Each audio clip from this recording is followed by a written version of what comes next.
नमस्कार, good morning. स्वागत है आप सभी का। सुबह के बज रहे हैं 9 और आप देखना शुरू कर चुके हैं जी दिल्ली एनसीआर हरियाणा पर दिल्ली वाला रेडियो टीवी। मैं हूं आपके साथ बसंत शर्मा और मैं हूं आपके साथ पूजा खंडूरी। हमारे इस कार्यक्रम में आपको खबर मिलेगी रेडियो और टीवी के गजब कॉम्बिनेशन में, अनोखे लहजे में और अलग अंदाज में, जहां आपको खबर सुनाएंगे भी और साथ ही साथ दिखाएंगे भी। दिल्ली की गलियों से लेकर दिल्ली वालों के दिन भर की कहानी तक खबर आपके मतलब की होगी साहब। और कान खोलो, दिल लगाओ, जुड़ जाइए हमारे साथ, क्योंकि आप देखना शुरू कर चुके हैं दिल्ली वाला रेडियो टीवी। तो जो सबसे पहली खबर होगी वो अपने दर्शकों को हम बता देते हैं बसंत, क्योंकि ये खबर देखिए बहुत ज़्यादा उनसे सरोकार रखने वाली खबर है। हाल ही के दिनों में हमने ये देखा कि देश भर में भूकंप के झटकों के मामलों में बढ़ोतरी दर्ज की गई थी और इसी के चलते राजधानी दिल्ली में आज मेगा मॉक ड्रिल देखने को मिलने वाली है। बिल्कुल, और भूकंप के समय आपदा प्रबंधन की तैयारियों को परखने और आम नागरिकों में जागरूकता फैलाने के उद्देश्य से मेगा मॉक ड्रिल आज आयोजित की जाएगी।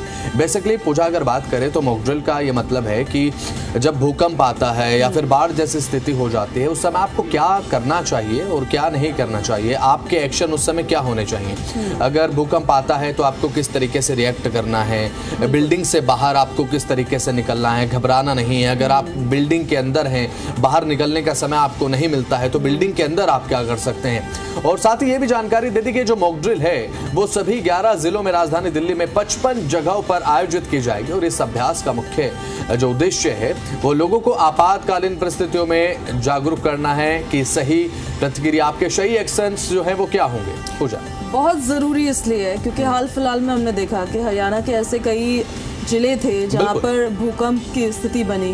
वहां पर हालांकि बहुत ज्यादा रिक्टर स्केल पर तीव्रता नहीं थी, लेकिन आप फर्ज करिए कि वो सिस्मिक जोन में आता भी नहीं था। हाँ। लेकिन वहां पर अब भूकंप आने लगा है, वहां पर धरती हिलने लगी है और उसका असर दिल्ली में और दिल्ली एनसीआर पर किस तरह का पड़ सकता है, उसको लेकर तमाम तरह के सवाल खड़े हो रहे थे।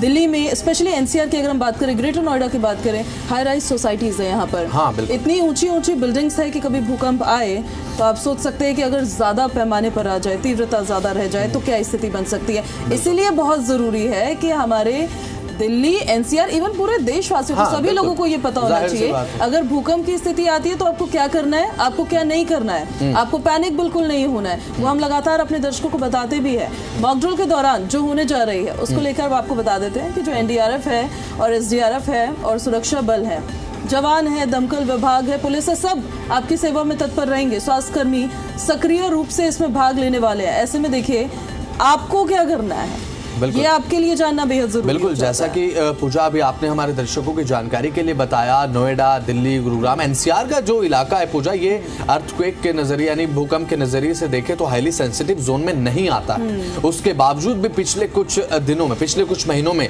बात करूं तो हमने भूकंप के झटके देखे हैं। और एक वाकया मैं आपके साथ साझा करूं, दर्शकों को बताऊं कि अभी कुछ ही दिन पहले की बात है, मुश्किल से 2 से ढाई महीने पहले की बात रही होगी पूजा।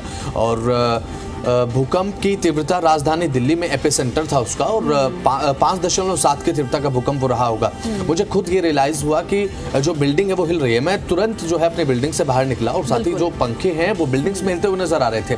तो ये जो मॉक ड्रिल राजधानी दिल्ली में है वो इसीलिए है ताकि दिल्ली के लोगों को ये पता रहे कि अगर भूकंप आता है तो आपको क्या करना चाहिए या क्या नहीं करना चाहिए। और केवल भूकंप ही नहीं, क्योंकि अब मानसून का मौसम भी चल रहा है, यमुना का जलस्तर बढ़ रहा है पूजा, तो बाढ़ की कंडीशन अगर होती है, जो तटीय इलाके हैं, आप लोग क्या कर सकते हैं और क्या नहीं कर सकते। और ये बेहद ज्यादा जरूरी भी है क्योंकि देखिए अब भूकंप पिछले कुछ समय से लगातार आ रहे हैं और भगवान न करे कि ऐसा हो कि अगर रिक्टर पैमाने पर किसी तेज तीव्रता का भूकंप अगर आता है तो लोगों को तो ये पता होना चाहिए ना कि हमें क्या करना है, क्या नहीं करना है। अब ऐसे में क्योंकि हाई राइज सोसाइटीज हैं, बिल्डिंग्स हैं, 10वें फ्लोर पर भी लोग रहते हैं, 8वें फ्लोर पर भी रहते हैं। अब ये तो है नहीं कि वो तुरंत बटन दबाते ही बाहर निकल जाएंगे, तो बिल्डिंग के अंदर रहते हुए आप क्या कर सकते हैं, सारी चीजें जो हैं वो समझाई जाएंगी। और एक और बहुत इंपॉर्टेंट चीज है कि चलिए लोगों को तो अवेयर किया जाए मॉक ड्रिल करके कि आपको क्या करना है, अंदर रह के आप क्या कर सकते हैं, बाहर कैसे आप निकल सकते हैं, किन चीजों का इस्तेमाल आपको नहीं करना है, किन चीजों का इस्तेमाल करना है, कहाँ से दूरी बनानी है, किस चीज के नजदीक जाना है। दूसरी चीज कि अगर भूकंप आता है, ज्यादा रिक्टर स्केल पर आता है, क्या हम तैयार हैं उसके लिए। नॉट एज एज अ नागरिक, पर क्या हमारा प्रशासन तैयार है उसके हाँ, लिए? बिल्कुल। हाल फिलहाल में इतने भूकंप के झटके महसूस हुए, क्या उसको लेकर कोई समिति बनाई गई? क्या मॉनिटरिंग की जा रही है? सिस्मिक जोन्स में कौन कौन से इलाके आ रहे हैं, कितना खतरा बढ़ता जा रहा है, क्या उसकी कोई तैयारी की जा रही है? It's a very important question. बिल्कुल, ये बहुत ज्यादा जरूरी भी है कि इस तरीके की जो बातें हैं वो ध्यान रखी जाए कि कौन कौन से एरिया में भूकंप के पिछले समय में जो मामले हैं वो ज्यादा बड़े हैं, क्योंकि ये चीजें देखते हुए हम जो आने वाले समय के लिए तैयारी है वो कर सकते हैं। पूजा, कभी आपके साथ ऐसा हुआ है कि भूकंप में आपने नोटिसेबल चेंज देखा हो? क्योंकि बहुत कम ऐसा देखने को मिलता है, जब भूकंप आता है हम एक नोटिसेबल अफेक्ट देखते हैं कि हमारे आसपास जो है वो चीजें हिल रही हैं। तो यहाँ पर बातचीत तो हम पूजा लगातार कर ही रहे हैं, और अब दर्शकों को जानकारी अपडेट्स देते हैं ग्राउंड से। संजय वर्मा राजधानी दिल्ली से जी मीडिया संवाददाता जुड़ चुके हैं, देवेंद्र भारद्वाज गुरुग्राम से हमारे साथ लाइव जुड़ चुके हैं अपडेट्स के साथ। तो सबसे पहले आपके पास आना चाहूंगा देवेंद्र, फिलहाल क्या कुछ अपडेट्स आपके पास है? जो एक मेगा मॉकड्रिल देखने को मिलेगा, इसे लेकर बात अगर करें तो बारीकियां जो है बताई जाएंगी, और इसका उद्देश्य जो है वो जनता को जागरूक करना है कि भूकंप अगर आता है क्या आप करें क्या न करें आपात परिस्थिति में। देखिए, बिल्कुल आज जिस तरह से मॉक ड्रिल की जा रही है और किसी भी भूकंप और रासायनिक घटनाओं के दौरान किस तरह से बचाव किया जाए, और इस बीच तमाम जो विभाग हैं, एजेंसीज हैं, उसके बीच समन्वय स्थापित किया जाए, इस मॉक ड्रिल का मुख्य उद्देश्य यही है। क्योंकि अभी रूस देखा, हमने नेपाल देखा, इन तमाम इलाकों में देशों में जब भूकंप आया तो किस तरह की परिस्थितियाँ रहीं, और इसीलिए दिल्ली एनसीआर की बात की जाए तो सबसे ज़्यादा हाई राइज इमारतें हैं, और यही कारण है कि यहाँ यदि भूकंप की स्थिति बनती है या फिर कोई रासायनिक घटना होती है तो उस वक्त किस तरह से लोग बचे, उसको लेकर आज ये मॉक ड्रिल की जा रही है। गुरुग्राम में 5 अलग अलग जगहों पर ये सुनिश्चित किया गया है जहाँ ये मॉक ड्रिल की जा रही है। इसके अलावा लगभग एसडीआरएफ, एनडीआरएफ की बात की जाए, उनके 5-5 टीमें उनकी लगाई गई हैं। गुरुग्राम पुलिस की 5 टीमें हैं, स्वास्थ्य विभाग की टीमें हैं, नगर निगम है, जीएमडीए है, इन तमाम विभागों की टीम लगाई गई है। इसके अलावा दमकल विभाग है। तो इन सभी विभागों में किस तरह से समन्वय स्थापित किया जाए, तालमेल बिठाया जाए, क्योंकि यदि इस तरह की परिस्थितियां बनती हैं तो किस तरह से लोग बच पाएँ और उनको किस तरह से बचाया जाया जाए। और सबसे महत्वपूर्ण बात ये हो जाती है कि लोगों को जागरूक करने का भी मुख्य उद्देश्य इस मॉक ड्रिल के मार्फत किया जा रहा है। गुरुग्राम की 5 जो जगह सुनिश्चित की हैं, जिसमें कॉमर्शियल इलाके हैं, जो कि भौंसी में औद्योगिक क्षेत्र है, वहाँ ये मॉक ड्रिल है। स्वास्थ्य केंद्र हैं, अस्पताल के अंदर ये मॉक ड्रिल की जा रही है। इसके अलावा जो शॉपिंग सेंटर्स हैं, मॉल हैं, क्योंकि गुरुग्राम में बड़ी संख्या में मॉल हैं, और यही कारण है कि वहाँ बड़ी संख्या में जब लोग होते हैं, यदि इस तरह की परिस्थिति हुई तो उनको कैसे बाहर निकाला जाए, किस तरह से विभाग, चाहे नगर निगम हो, दमकल विभाग हो, जीएमडीए हो, और जिला प्रशासन हो, एनडीआरएफ, एसडीआरएफ, तो इन सभी एजेंसीज के बीच किस तरह से तालमेल बिठाया जाए। इस वक्त आप देखेंगे जो मॉक ड्रिल में जो स्वयं सेवक हैं, एनडीआरएफ है, एसडीआरएफ है, तमाम विभाग के जो अधिकारी हैं वो मौके पर पहुंच चुके हैं, और अभी कुछ ही पलों के बाद सायरन बजेगा, और उसके बाद ये उस सायरन के मार्फत ये बताया जाएगा कि भूकंप आया है और अब बचाव कार्य किस तरह से रहेगा। जो टीमें हैं वो किस तरह से मॉल के अंदर पहुंचेंगी, लोगों को बाहर निकाला जाएगा। ये तमाम ऐसे पहलू हैं जो सीधे तौर पर कहा जा सकता है कि ये समय समय पर होते रहे तो निश्चित तौर पर कहा जा सकता है कि इस तरह की देवेंद्र समय समय पर ये मॉक ड्रिल्स होती रहे, जितना ज्यादा लोगों को अवेयर करेंगे उतना ज्यादा लोग जानेंगे। आपके पास वापस लौट रहे हैं हम देवेंद्र। संजय का अब हम रुक कर लेते हैं। दिल्ली में किस तरह की तैयारी है मॉक ड्रिल को लेकर? कहाँ कहाँ पर मॉक ड्रिल की जाएगी? कैसे अवेयर किया जाएगा लोगों को कि अगर ऐसी कोई स्थिति बन जाती है संजय तो उनको क्या करना है? बिल्कुल, देखिए, आपदा के समय किस तरह से तैयारियां की जा रही है और उसको लेकर, क्योंकि पिछले कुछ समय में देखा गया है कि दिल्ली एनसीआर सहित भूकंप के कई झटके यहाँ पर महसूस किए गए, जिसके बाद डिजास्टर मैनेजमेंट की तरफ से आज मेगा मॉक ड्रिल का आयोजन किया जा रहा है। दिल्ली के सभी, अगर हम बात करें 11 जिलों के अंदर 55 जगहों पर मॉक ड्रिल का आयोजन किया जा रहा है। मैं इस समय झंडेवाला मेट्रो स्टेशन पर मौजूद हूँ। आप देख सकते हैं कि यहाँ पर सिविल डिफेंस के कार्यकर्ता बड़ी संख्या में मौजूद है। कुछ समय में बाद मॉक ड्रिल जो है वो शुरू हो जाएगी, क्योंकि इसको लेकर जिस तरह से लगातार दिल्ली एनसीआर में भूकंप के झटके महसूस किए जा रहे थे, उसको देखते हुए ये बड़े मेगा उस पर मॉक ड्रिल का आयोजन किया जा रहा है। किस तरह से समन्वय बैठे सभी एजेंसियों के के तालमेल किस तरह से बैठे, उस समय जो आपात स्थिति हो तो कैसे सुरक्षा प्रदान की जाए, इसको लेकर आज बड़े पैमाने पर दिल्ली और दिल्ली ही नहीं पूरे एनसीआर में इसको लेकर मॉक ड्रिल की जा रही है। तो आप देख सकते हैं कि किस तरह से मॉक ड्रिल का आयोजन किया जाएगा। अभी थोड़ी देर में मॉक ड्रिल की शुरुआत होने वाली है। और सबसे बड़ी बात यह है कि क्योंकि दिल्ली में काफ़ी घनी आबादी है, काफ़ी बड़ी बिल्डिंग है, उसको देखते हुए ये आयोजन किया जा रहा है। क्योंकि किस तरह से उस समय जब आपदा है, भूकंप का समय है या अन्य कोई और आपदा है, तो किस तरह से तैयारियां होती है वो की जाए। क्योंकि बेहतर तालमेल बहुत ज़रूरी है एजेंसियों के समय जब आपदा आती है। क्योंकि दिल्ली घनी आबादी वाला क्षेत्र है, ऐसे में यहाँ पर जब कोई अगर बड़े पैमाने पर रिएक्टर स्केल पर भूकंप आता है तो बड़े यहाँ पर जरूरी है कि हम तैयार हों, दिल्ली की पब्लिक तैयार हो, सभी लोगों के जहन में ये बात हो कि उनको क्या करना है क्या नहीं करना है। वापस लौटेंगे संजय आपके पास, हमारे सहयोगी राजू राज भी हमारे साथ लाइव कनेक्ट हो गए, उनका सीधे हम रुक कर लेते हैं। राजू, आपकी जहाँ पर मौजूदगी है वहाँ पर किस तरह की तैयारी मॉक ड्रिल को लेकर चल रही है वो तो जरा आप दिखाइएगा ही, साथ ही हाल फिलहाल में जो भूकंप के झटके महसूस किए गए हैं उसकी वजह से दिल्ली के लिए, एनसीआर क्षेत्र के लिए कितना खतरा? देखिए, सबसे पहले मैं बता दूं कि दिल्ली के अंदर आज जो मॉक ड्रिल होना है वो भूकंप को लेकर है। और सबसे बड़ी बात है कि भूकंप के लिए राजधानी दिल्ली कितनी तैयार है, क्योंकि राजधानी दिल्ली और उसके आसपास के इलाके सिस्मिक जोन 4 में आते हैं। यानी भूकंप का अगर खतरा होता है तो सबसे ज़्यादा खतरा राजधानी दिल्ली और उसके आसपास के इलाकों में, क्योंकि सिस्मिक जोन पड़ता है। इसीलिए तमाम एजेंसियों के बीच में कोऑर्डिनेशन कैसे बनेगा, अगर ऐसी आपदा की स्थिति आती है तो कोऑर्डिनेशन कैसे बनेगा, इसकी तैयारी की गई है। और सबसे पहले तस्वीरें दिखाना चाहूँगा, क्योंकि अस्पताल सबसे सेंटर पॉइंट होता है। अगर कोई आपदा की स्थिति आती है तो जो पीड़ित लोग हैं, जो घायल हैं, उन्हें अस्पताल कैसे लाया जाए, इसके लिए सिविल डिफेंस का सबसे बड़ा रोल होता है। और यहाँ पर देखिए, सिविल डिफेंस के लोग यहाँ पर पहुँच चुके हैं और कुछ देर के अंदर यहाँ पर ये तैयारियाँ शुरू हो जाएगी। जो मॉक ड्रिल का आयोजन किया गया दिल्ली में, कुल 55 जगहों पर मॉक ड्रिल किया जा रहा है, जिसमें से अस्पताल हैं, मेट्रो स्टेशन है, स्कूल है, कोर्ट है। यानी इन जगहों पे अगर भूकंप के झटके आते हैं तो उसके बाद अगर आपदा की स्थिति बनती है, लोग घायल होती हैं, तो कैसे उससे निपटा जाए। और यहाँ पर देखिए एक कंट्रोल रूम बनाया गया है।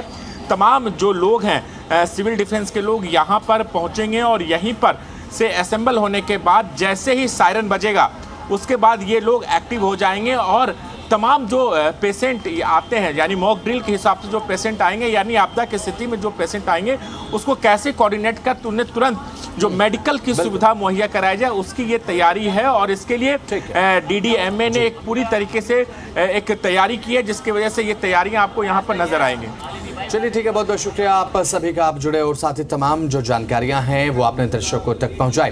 तो यहाँ पर मॉक ड्रिल का आयोजन देखने को मिलेगा। हमने मॉक ड्रिल की अपडेट जो है दिल्ली वालों को दी, और दिल्ली वालों के लिए जाना बेहद ज्यादा जरूरी भी है कि राजधानी दिल्ली में सुबह से लेकर शाम तक आखिर क्या क्या चलने वाला है। तो दिल्ली के रेडियो शो पर आप जुड़े हैं। तो दिल्ली वालों, मौसम भी सुहाना हो चुका है और सुहाना के साथ साथ यहाँ पर रिमझिम बारिश ने मौसम बना दिया है। लेकिन उससे पहले एक और अपडेट आपको दें, वेदर की अपडेट तो आपको देंगे, लेकिन उससे पहले एक अपडेट आपके लिए यह है कि राजधानी दिल्ली को कूड़े से आजादी दिलाने के लिए अभियान की शुरुआत आज होने जा रही है। आईएसबीटी पहुंची है मुख्यमंत्री रेखा गुप्ता, और साथ ही साथ आज इस अभियान की शुरुआत है। राजधानी दिल्ली को किस तरीके से साफ किया जाना है, किस तरीके से कूड़े से आजादी दिलानी है, ये उद्देश्य है। तस्वीरें भी आपकी टीवी स्क्रीन पर आपको दिखाई पड़ रही होंगी, और साथ ही मुख्यमंत्री रेखा गुप्ता का ये इनिशिएटिव भी है। पूजा बात करे कि राजधानी दिल्ली को किस तरह से साफ करना है, और ये जरूरी भी है कि राजधानी दिल्ली को कूड़े से साफ किया जाए। आखिरकार भाई देश की राजधानी है, अब ऐसे में साफ होना बेहद ज्यादा जरूरी भी है। कोई राजधानी दिल्ली में आए तो पता लगे कि राजधानी दिल्ली में उनका आगमन हुआ है। तो दिल्ली को कूड़े से साफ करने के लिए अब पूरी तरीके से एक अभियान सरकार चला रही है। आईएसबीटी पहुंचे मुख्यमंत्री रेखा गुप्ता। पूजा, लेकिन बस इस एक सिंबॉलिक वे में न रह जाए, ये उम्मीद हम ये करते हैं, क्योंकि अब 15 अगस्त आने वाली है। तो फिर अब 15 अगस्त बहुत बड़ा दिन होता है देश के लिए, और सिर्फ तब तक ही ये केवल सफाई अभियान न चले। हम उम्मीद करते हैं कि ये अभियान उसके बाद भी चले, हमारी जो दिल्ली है स्वच्छ रहे, हरी भरी दिखती रहे, देखे तो लगे कि राजधानी है, जैसा आपने अभी कहा है। दूसरी चीज़ ये है कि 500 ऐसे मार्केट्स हैं जिनको चिन्हित किया गया है जहाँ पर सफाई होगी। तो उम्मीद तो दिल्ली की पब्लिक ये भी करती है कि केवल उन 500 मार्केट्स में सफाई ना हो, पूरी दिल्ली में सफाई हो। निगम के जो कर्मचारी हैं वो अपनी जिम्मेदारी को बिना लापरवाही के बखूबी निभाएं। बिल्कुल, लोगों से अपील की जा रही है कि लोग इसमें भागीदार बने। तो ये ज़रूर मैं अपनी तरफ से कहना चाहूँगी कि अगर आप सफाई ना भी करें तो कम से कम गंदगी ना फैलाएं। बिल्कुल, ये भी एक बहुत बड़ा योगदान होता है। बहुत इंपॉर्टेंट बात आपने कही है पूजा। और एक और सवाल मेरे जहन में आता है पूजा, जब सफाई अभियान की बात होती है, क्योंकि 31 अगस्त तक है पूजा इसकी जो टाइम ड्यूरेशन है, 31 अगस्त तक ये अभियान चलेगा। लेकिन सवाल महत्वपूर्ण ये हो जाता है, क्या 1 अगस्त से 31 अगस्त तक महज ये समय ड्यूरेशन काफ़ी है दिल्ली को साफ रखने के लिए, है ना? क्योंकि क्यों ना ऐसा हो कि जो सभी हैं वो एक सफाई अभियान का भाग बने जिसकी कोई एक समय ड्यूरेशन ना हो, है ना, जिसका कोई एक तय समय ना हो, और हमें अपनी दिल्ली किस तरीके से साफ रखनी है तो सभी का कर्तव्य भी है। और साथ ही और एक और बात अहम ये हो जाती है, केवल सरकार के प्रशासन के एफर्ट्स के साथ ये कारगर साबित नहीं होगा।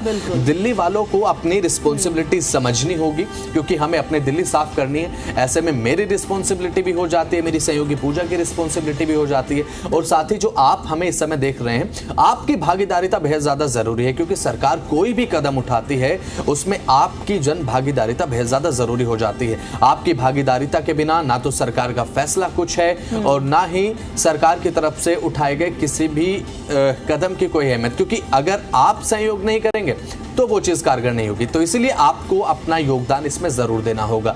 दिल्ली स्वच्छ बनने जा रही है, 31 अगस्त तक अभियान है, दिल्ली को कूड़े से आजादी इसकी थीम रखी गई है, और ये बेहद ज्यादा जरूरी भी हो जाता है पूजा, क्योंकि देश की राजधानी की जब हम बात करते हैं तो एक साफ सुथरी तस्वीर हम देखते हैं। दूसरे देशों की राजधानी की बात कर लें, है ना, दूसरे देशों की राजधानी को जब हम देखते हैं, फोटोज देखते हैं या फिर वहां पर जाते हैं, तो हमें देखने को मिलता है कि व्यवस्थाएं कितनी अच्छे लेवल की हैं। तो कहीं ना कहीं एक अच्छा कदम है दिल्ली को नेक्स्ट लेवल पर लेकर जाने के लिए। साफ सफाई की बात कर ली जाए, इंफ्रास्ट्रक्चर की बात कर ली जाए, तो बेहद ज्यादा जरूरी हो जाता है कि इस तरीके के जो अभियान है वो समय समय पर चलाते जाएं, और कोई ड्यूरेशन ना रखी जाए तो ज्यादा अच्छा है। ड्यूरेशन भी ना रखी जाए, क्योंकि कूड़ा ऐसा नहीं है कि वो सिर्फ 1 महीने ही होगा, वो 1 महीने से पहले भी होगा, 1 महीने के बाद भी होगा। बट हमारे जो निगम के कर्मचारी हैं, हमारा जो प्रशासन है, वो इतना सजग रहे, इतना सतर्क रहे, इतने एक्टिवली काम करता रहे वो, कि ऐसी स्थिति ना बने कि कूड़े के बड़े बड़े पहाड़ हो जाए या फिर सड़कें जो हैं वो उसमें कूड़ा पड़ा हुआ नजर आए, देखने में अच्छा नहीं लगता है। दिल वालों की दिल्ली कही जाती है राजधानी, और दिल वालों की दिल्ली में अगर कूड़ा पड़ा हुआ होगा तो बिल्कुल भी ठीक नहीं लगता है, बहुत बुरा लगता है, बहुत बुरा लगता है। तो ये जो अभियान चलाया जा रहा है उसमें अपनी भागीदारिता जरूर दे, अपने आसपास सफाई रखें, क्योंकि देखिए अब मानसून है, बीमारियां फैल रही हैं, इसमें आप बीमारियों से भी बचेंगे और आपके आसपास सफाई भी रहेगी। तो दिल्ली वालों, मौसम भी सुहाना हो चुका है, सुहाने मौसम के साथ साथ रिमझिम बारिश ने मौसम को पूरी तरीके से बना दिया है। लेकिन ऑफिस भी तो आपको जाना है, उससे पहले जान लीजिए मौसम के ताजा हाल आपको बताएं तो बारिश के चलते तापमान में गिरावट देखने को मिलेगी। अधिकतम तापमान 33 डिग्री सेल्सियस, तो वहीं न्यूनतम तापमान आज 23 डिग्री सेल्सियस रहने वाला है। दिल्ली का मौसम पूरी तरीके से आज सुहाना रहेगा। दिल्ली में सुबह आज बारिश, छिटपुट बारिश देखने को मिली, कई जगह पर तेज बारिश भी देखने को मिली। लोगों को उमस भरी गर्मी से राहत तो मिली है, लेकिन जब राजधानी दिल्ली में बारिश होती है तो जनाब बारिश जो है वो दिल्ली वालों को लुत्फ उठाने का समय थोड़ा कम देती है, क्योंकि शुरुआत में बारिश होती है पूजा, उसके बाद किस तरीके से आफत बनती है, जलभराव, वाटर लॉकिंग, हम देखते हैं तमाम समस्याएं दिल्ली वालों के सामने आन खड़ी होती है। ये एक बहुत बड़ा इशू है और ये नया इशू नहीं है, ये हमेशा का इशू है। आपको हर साल ये तस्वीर देखने को मिलेगी, इतनी सरकारें यहाँ पर आ गई है, इतनी सरकारें यहाँ से चली गई है, सबके सब दावे करते हैं कि इस बार वाटर लॉगिंग नहीं होगी, पानी की निकासी हो जाएगी, लेकिन वो सारे के सारे दावे धरे के धरे रह जाते हैं और फिर बाद में ठीकरा फूटता है। ब्रिटिश कालीन ड्रेनेज सिस्टम है भैया, तो इस वजह से यहाँ पर वाटर लॉगिंग हो जाती है। तो नालियों की सफाई तो आप ही को करवानी पड़ेगी। डिसल्टिंग के इतने दावे करते हैं आप, वो दावे थोड़ी सी बारिश में पोल खुलती नजर आती है उनकी। दूसरी तरफ आप कहते हैं कि हम पंपिंग कर रहे हैं ताकि पानी की निकासी हो जाए, कि चले कहीं भर रहा है तो वहां से निकल जाए, फिर भी लोग फंसे हुए जाम के बीच में फंसे हुए, लंबा कई किलोमीटर लंबा। एक और अपडेट इसमें ये पूजा की, दिल्ली का AQI जो है वो कोरोना काल के बाद इस साल में सबसे ज्यादा दर्ज किया गया है, सबसे अच्छा संतोषजनक AQI रहा है। अब ऐसे में दिल्ली की आबोहवा बिल्कुल साफ हो चुकी है। आने वाले समय में देखते हैं कि दिल्ली का AQI क्या रहेगा। तो दिल्ली में कोरोना काल के समय जब यातायात नहीं था, प्रदूषण नहीं था, उस समय प्रदूषण जो था उससे कहीं ज्यादा साफ हवा इस समय देखने को मिल रहा है। ये भी एक अजीब बात है। इतनी बारिश हुई है, हवा तो अभी फिलहाल साफ हो ही जाएगी। क्योंकि मैं सुबह जब देख रही थी तो 80-81 के आसपास एयर क्वालिटी इंडेक्स जो था वो दर्ज किया गया था, और ये एक अच्छी खबर थी दिल्ली वासियों के लिए कि जिसका इंतजार उनको काफी वक्त से था कि मूसलाधार बारिश हो जाए, वो हो गए, लेकिन ये आफत भी बन गई फिर उनके लिए, और वो सिर्फ और सिर्फ प्रशासन की लापरवाही की वजह से। तो पूजा, हम दिल्ली वाले रेडियो शो में बातें कर रहे हैं, तो आपको पता है कि स्टूडेंट्स के लिए अपडेट क्या है? दिल्ली विश्वविद्यालय में नए शैक्षणिक सत्र 2025 और 26 का आज से आगाज होने जा रहा है। ये स्टूडेंट्स के लिए खबर है। नए छात्रों से के पहले दिन को खास बनाने के लिए कॉलेज पूरी तरह से तैयार है। अब आप बताइए कॉलेज ने क्या क्या किया। बिल्कुल, अब दिल्ली यूनिवर्सिटी की बात करें तो यहाँ पर बच्चों का सपना होता है डीयू में जाएं। दाखिले के अब 2 राउंड संपन्न हो चुके हैं। इसके बाद दाखिला पाए छात्र आज पहला दिन उत्सुकता के साथ आज अपना सेलिब्रेट करने वाले हैं। यहाँ पर जो छात्र है वो इंतजार भी कर रहे थे, तो आज उनका पहला दिन है, यानी कि आज डीयू के छात्रों की एक नई जर्नी आज शुरू होने जा रही है। कॉलेजों में फ्रेशर्स के लिए पहला दिन आज ओरिएंटेशन डे के नाम रहेगा और साथ ही हंसराज व महाराजा अग्रसेन कॉलेज में बृहस्पतिवार को ओरिएंटेशन कार्यक्रम ऑलरेडी हो चुके हैं। अब शुक्रवार से कॉलेजों में सामान्य जो कक्षाएं हैं वो शुरू हो जाएंगी, यानी कि जो दिल्ली के स्टूडेंट्स हैं वो अब तैयार हो जाएं अपनी न्यू जर्नी के लिए। कॉलेज लाइफ आपकी स्टार्ट होने जा रही है और साथ ही आपको इसके लिए बहुत बहुत शुभकामनाएं भी। लेकिन अच्छे बुरे का फर्क जान लेना भी आपके लिए बेहद ज़्यादा ज़रूरी है कि आपके लिए क्या अच्छा है क्या बुरा है। माँ बाप अपने बच्चों को समझाएं, बैठाएं अगर एक नई जर्नी पर जा रहे हैं, क्योंकि कॉलेज में पूजा फ्रीडम बहुत ज़्यादा होती है बच्चों के पास। तो बच्चों को ये समझाना कि उनके लिए क्या सही है क्या गलत है ये ज़रूरी भी, क्योंकि कॉलेज में हम ये देखते हैं कि टीचर्स ज़्यादा रोक टोक करते नहीं, तो बेहद ज़्यादा ज़रूरी भी हो जाता है बच्चों को समझाना क्या सही क्या गलत। तो लेकिन वहाँ पर पेरेंट्स रोक टोक करते तो रेबेलियस हो जाते हैं बच्चे। इस वजह से केवल बच्चों के लिए नहीं, पेरेंट्स के लिए भी बहुत ज़्यादा ज़रूरी है समझना कि आपको अपने बच्चों को समझाना कैसे है, किन तरीकों को आपको अपनाना है। वहीं देखिए दिल्ली का जो कॉर्पोरेट सेक्टर है उसको लेकर भी जानकारी अपने दर्शकों को दे देते हैं और आगे बढ़ाने वाले अपने देखिए 9 बजे अपने घरों से अगर आप निकल रहे हैं, कॉर्पोरेट सेक्टर के लिए यूजुअली लोग 9 से 5 की शिफ्ट करते हैं। रास्ते में आपको जाम परेशान कर सकता है, या पहले जान लीजिए दिल्ली में कुछ रास्तों पर यातायात जाम हो सकता है। बिल्कुल, विशेष रूप से बारिश के कारण ये आपको ज्यादा परेशान कर सकता है। आईटीओ के साथ साथ कश्मीरी गेट और अक्षरधाम रोड पर विशेषकर आज जाम मिलेगा।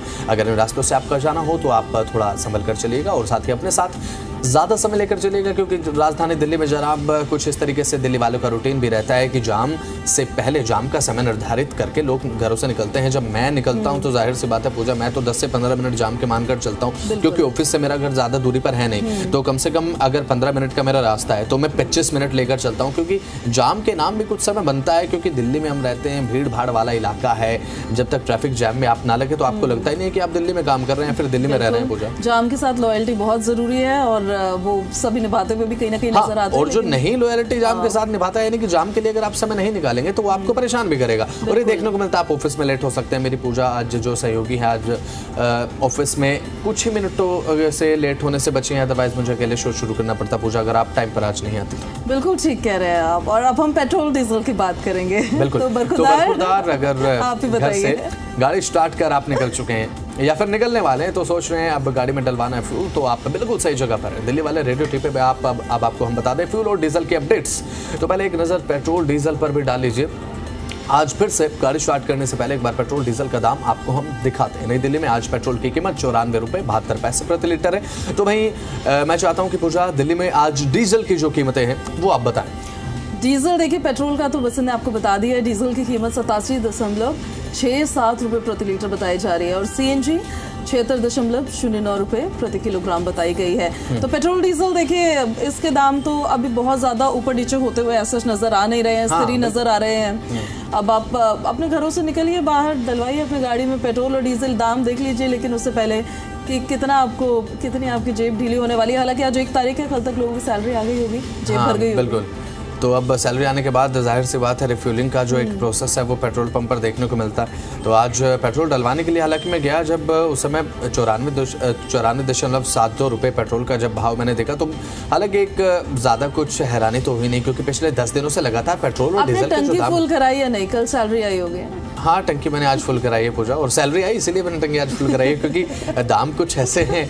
अब 94 रुपये से ज़्यादा दाम हो चुका है, तो जाहिर सी बात है एक बार सोचना तो पड़ता है। हालांकि दाम भले ही ना बढ़े हों, लेकिन कम भी तो नहीं हो ना। तो इसके साथ खबरों में आगे बढ़ते हैं। तो जनाब सोने चांदी की कीमतों का जिक्र कर लेते हैं, क्योंकि गृहिणियों का एक सपना भी रहता है, जितना ज़्यादा सोना हो घर में उतना ज़्यादा बेहतर है, क्योंकि बुरे समय का साथ ही कहा जाता है पूजा। तो कभी ऊपर तो कभी नीचे हो रहे हैं सोने के दाम, और साथ ही ये तो पेट्रोल डीजल के दाम। अभी तक हमने आपको बताया सोने चांदी के भाव आप जान लीजिए। जो गोल्ड की कीमत है 1,180 रुपये प्रति 10 ग्राम के हिसाब से, और चांदी की कीमत 1,14,000 1 किलो आप चांदी के भाव आज मार्केट में देखेंगे। तो चमक एक तरफ सोने की ज़्यादा है, लेकिन चांदी के दाम भी लगातार बढ़ रहे हैं। अब ऐसे में बात अगर करें IBJ के अनुसार, वेबसाइट के अनुसार 1,180 रुपये प्रति 10 ग्राम पर सोने के दाम है। 24 कैरेट के दाम हमने आपको बताए हैं और चांदी के जो दाम है पूजा वो 1,14,000 है।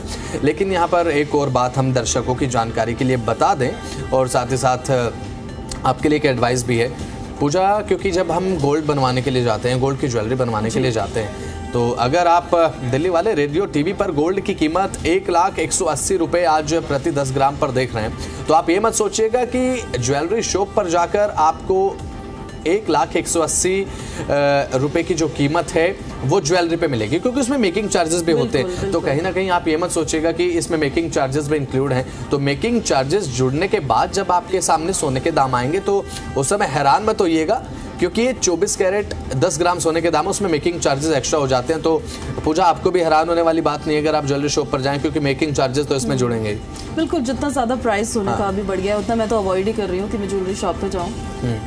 और लेकिन आप देख लीजिए सोने की चमक तो बरकरार ही है, पर महंगाई की चमक भी कुछ फेड नहीं हो रही है।